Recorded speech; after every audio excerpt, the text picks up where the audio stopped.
नमस्कार दोस्तों। आज हमारे साथ हमारे प्रिय स्टूडेंट सिद्धार्थ जी हैं और एक खुशी आप तक एक संदेश देना चाहते हैं। खुशी की बात है कि देश के सबसे प्रतिष्ठित एनआईटी में शुमार एनआईटी वारंगल में इनका नामांकन हो चुका है और अब ये देश के सबसे प्रतिष्ठित एनआईटी में से एक, जो टॉप एनआईटी में से एक एनआईटी वारंगल से ये पढ़कर अब सिद्धार्थ नहीं, इंजीनियर सिद्धार्थ श्रीवास्तव ये कहलाएंगे और ये गया के रहने वाले हैं और आज विक्रमगंज रोहतास मेरे आवास पर मिलने आए हैं। और जैसा कि जानते हैं कि जो बच्चे निःशुल्क शिक्षा ग्रहण करते हैं और अपने सपनों को साकार करते हैं, तो जो हमारी परंपरा रही है वो 1 रुपया गुरुदक्षिणा आकर देते हैं। और ये आप तक संदेश पहुंचाने का उद्देश्य यही है कि ऐसे बच्चे ही राष्ट्र निर्माण में अपना योगदान देंगे और फिर से हिंदुस्तान में हमारा भारत सोने की चिड़िया बनेगा। तो पहले तो इनको बहुत बहुत बधाई। और हम लोग गुरुदक्षिणा हम लेने से पहले हम इन्हें मिठाई खिलाकर और शॉल भेंट करके इनको सम्मानित करेंगे और मिठाई खिलाएंगे। ऐसी खुशी में एनआईटी वारंगल, जैसा कि आप जानते होंगे, एनआईटी वारंगल अपने आप में एक देश की प्रतिष्ठित इंजीनियरिंग कॉलेजों में से एक है। तो सिद्धार्थ जी, आपको एनआईटी वारंगल में जाने पर बहुत बहुत बधाई। इसको खाइए मिठाई। और आप लोग भी, आप लोगों तक ये संदेश देने का उद्देश्य है कि परिश्रम से कुछ भी सफलता पाया जा सकता है। परिश्रम एक ऐसा मंच है कि जिससे हम लोग क्या है कि कुछ भी पा सकते हैं, क्योंकि ये कहावत ही है कि जीतने वाले छोड़ते नहीं और छोड़ने वाले जीतते नहीं। तो इन बच्चों ने दिन रात नाइट क्लासेस से लेकर डे क्लासेस से लेकर सेल्फ स्टडी से लेकर जितने पॉसिबिलिटी हो सके कोरोना काल में दिन रात मेहनत से लेकर ये वहां तक पहुंचे और आज ये मिलने आए हैं। तो हम इनके उज्जवल भविष्य के लिए शुभकामनाएं देते हैं कि मेहनत जो है, निरंतर यदि मेहनत करते हैं कंटिन्यूअस आप, तो एक दिन जरूर आपको सफलता मिलेगा। और फिर कुछ वर्षों के बाद जब इन बच्चों से मैं आपको मिलवाऊंगा तो इनकी लाइफ स्टाइल काफी चेंज हो जाएगी। तो शिक्षा ही ऐसा माध्यम है जिससे गरीबी को मारा जा सकता है। और ये सबके लिए ये बातें सत्य है और ये लागू भी होता है कि किसी को शिक्षित यदि बनाते हैं तो एक बेहतर समाज का निर्माण होता है। तो देश की प्रतिष्ठित टॉप एनआईटीओ में से एक एनआईटी वारंगल में इनका दाखिला होने पर हम इन्हें सम्मानित भी करेंगे और उसके बाद जो मेरी परंपरा गुरुदक्षिणा है उसको हम लोग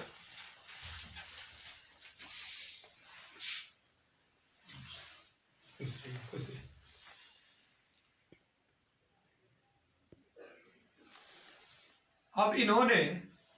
जो हमारी परंपरा रही है कि जो बच्चे सफल होते हैं, सिलेक्ट होते हैं, इंजीनियरिंग के टॉप कॉलेजों में पहुंचते हैं, तो 1 रुपया गुरुदक्षिणा जो इनके साथ मैंने शिक्षा में मेहनत जो निस्वार्थ भाव से दिन रात हमने किया, तो उसी का ये गुरुदक्षिणा ये बच्चे हमें देते हैं। और जैसा कि मैं बताता हूं कि ये जो 1 रुपया है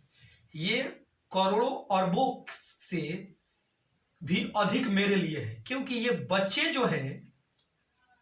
एक शिक्षक को खुशी कई गुना हो जाते हैं जब उनके बच्चे सफल होते हैं। क्योंकि मैं एक बात तो हमेशा बोलता हूं कि नन्हा सा बीज पौधा का रूप धारण करता है, और जब उसमें खाद पानी कीटनाशक हम डालते हैं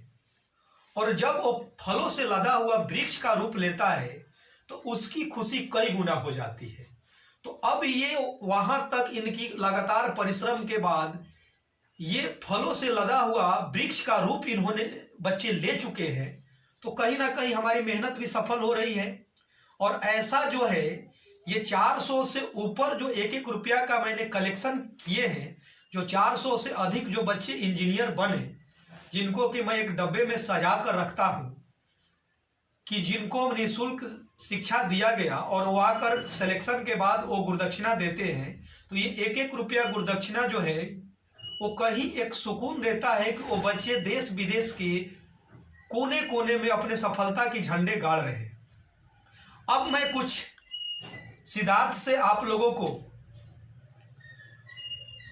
कुछ प्रश्नों का उत्तर, कि आने वाले जो बच्चे हैं, जो युवा पीढ़ी है, जो जेईई मेन एडवांस का पेपर देना चाहते हैं, देश के प्रतिष्ठित एनआईटी आईआईटी कॉलेजों में जाना चाहते हैं, या किसी भी फील्ड में वो सफल होना चाहते हैं, तो वो मेहनत को कैसे करें। और दूसरा चीज कि जब हम लोगों ने दिन रात काम किया शिक्षा में, उस शिक्षा का भी संदेश आप तक सिद्धार्थ जी देंगे। तो कुछ दर्शकों को आप अपने सफलता और बच्चों को मेहनत कैसे करना चाहिए, उन लोगों को एक संदेश दीजिए। जी, आप मेहनत हमेशा है ना, एक सही गाइडेंस आपको एक चाहिए, सबसे ज़रूरी में से एक है वो। और उसके बाद आपको सबसे ज़्यादा ज़रूरी है आपकी मेहनत, क्योंकि गाइड हमेशा टीचर लोग हमें हमेशा सपोर्ट करेंगे, हमेशा एक सही रास्ता दिखाएंगे, हमें उस रास्ते के ऊपर चलना होता है। हम उस रास्ते के ऊपर जाएंगे तभी अपने लक्ष्य को चल पाएंगे, क्योंकि हमारे साथ हमारे अभिभावक, हमारे शिक्षक हमारे साथ हमेशा रहते हैं और वही हमें एक सही लाइन देते हैं कि हमें क्या करना है, और उसी लाइन को फॉलो करना कि हर कीमत पे है ना हम अपना लक्ष्य पा सकें, वही हमें करना रहता है। उसी को करेंगे तो हम एक सही, एक अच्छे, इस देश के एक अच्छे नागरिक बन पाएंगे, हमेशा अपने देश के लिए भी कुछ कर पाएंगे। कुछ दर्शकों को ये बताइए, जैसे बहुत सारे पेरेंट्स का ये होता है कि बच्चे जो है, जबकि इस बात को मैं हमेशा काटता हूं कि बच्चे जो है लगातार कंटिन्यूअस 12 घंटे या 10 घंटे या 9 घंटे नहीं पढ़ सकते हैं। तो मेरा उन पेरेंट्स को ये कहना है कि बच्चे फेसबुक व्हाट्सएप पर ये दिन भर रह सकते हैं, कहीं ना कहीं बिजी रह सकते हैं। तो बिजी रहने का मतलब क्या है, या मान लीजिए कि धूप में ही यदि उसको खेलने का मन कर रहा है, क्रिकेट खेल रहा है, तो धूप में वो दिन भर खेल रहा है, उसको ये भी मालूम नहीं है कि टाइम पर हमको खाना भी खाना है, तो कहीं ना कहीं इंटरेस्ट आ रहा है। तो पढ़ाई भी ऐसा होना चाहिए कि उसका इंटरेस्ट यदि जगेगा तो रात भर तो पढ़ेगा ही। तो आप जो रात भर का नाइट क्लासेज का अनुभव बताइए, जो पेरेंट्स या बच्चे ऐसे होते हैं कि बच्चा कैसे पढ़ेगा रात रात भर, तो नाइट क्लासेज का अनुभव बताइए। उसके बाद आज का अनुभव आपको कि ये आज सिलेक्शन के बाद भी हायर इंजीनियरिंग जो है, जो इनके सेमेस्टर में पेपर होंगे, उसका हम लोग आज पूरे सुबह से लेकर अभी पूरे रात भर, अभी उनका जो एनआईटी वारंगल में जो इनका सेम का पेपर है सेमेस्टर का, उसके लिए भी आज मैथमेटिक्स का पूरा डे और नाइट क्लासेज इनका कंप्लीट सिलेबस खत्म हुआ है, जो पेपर होने वाला है। तो एक तो जितना एक टीचर का मतलब ही होता है कि बच्चों के साथ दोस्ताना संबंध, जब फ्रेंडली रिलेशन होगा तो ऐसे बच्चे की संख्या कई गुना होगी और कहीं ना कहीं ये राष्ट्र निर्माण में अपना योगदान देंगे। तो अपना लगातार 12 घंटा पढ़ने का अनुभव भी दर्शकों से बताइए, और उन पेरेंट्स को भी मैसेज दीजिए कि जब बच्चे फेसबुक पर या कहीं भी कोई भी चीज, उसको बाइक चला रहा है या कहीं घूम रहा है, तो किसी अदर एक्टिविटी में यदि उसको दिन भर मन लग रहा है, या मूवी देखने में, टेलीविजन देख रहा है, तो कहीं ना कहीं इंटरेस्ट यदि इधर जगेगा तो 12-15 घंटा क्या इंटरेस्ट जग गया कि यार ये पढ़ाई भी जो है ये जस्ट लाइक एक मूवी है, तो कहीं ना कहीं उसका कब समय बीत जाएगा पता भी नहीं चलेगा। तो उसका भी अनुभव बताइए, अपने फर्स्ट नाइट क्लासेज के बारे में भी बताइए, और आप सेल्फ स्टडी जो आप करते गए तो उसका आप पहले एक एक करके बताइए। पहले नाइट क्लासेज के बारे में बताइए। जी, बहुत बहुत बार ऐसे हमें भी लगता था, जब पहली बार सर हमें पढ़ाने आए थे हमें भी ऐसा लगता था कि रात भर हम कैसे पढ़ेंगे, पर जब उनके साथ हम बैठे तो पता ही नहीं चला समय का, क्योंकि जिस तरह से सर पढ़ाते हैं वो आपे खुद लगेगा कि नहीं, इसी तरह से अगर पढ़ाई होता हो तो हम कितने देर भी पढ़ सकते हैं, रात भर तो हम क्या दिन भर भी बैठ सकते हैं। उसी को आपके अंदर अपने आप को जगाना होगा, आपको हर तरीके से आपको है ना ये सोचना होगा कि बस ये नहीं, आपको इंटरेस्ट अपने आप आ जाएगा। एक और चीज है, आप जब पढ़िएगा तो आप ये भी सोचना होगा कि आप क्या कारण से पढ़ रहे हैं। आप एक कारण और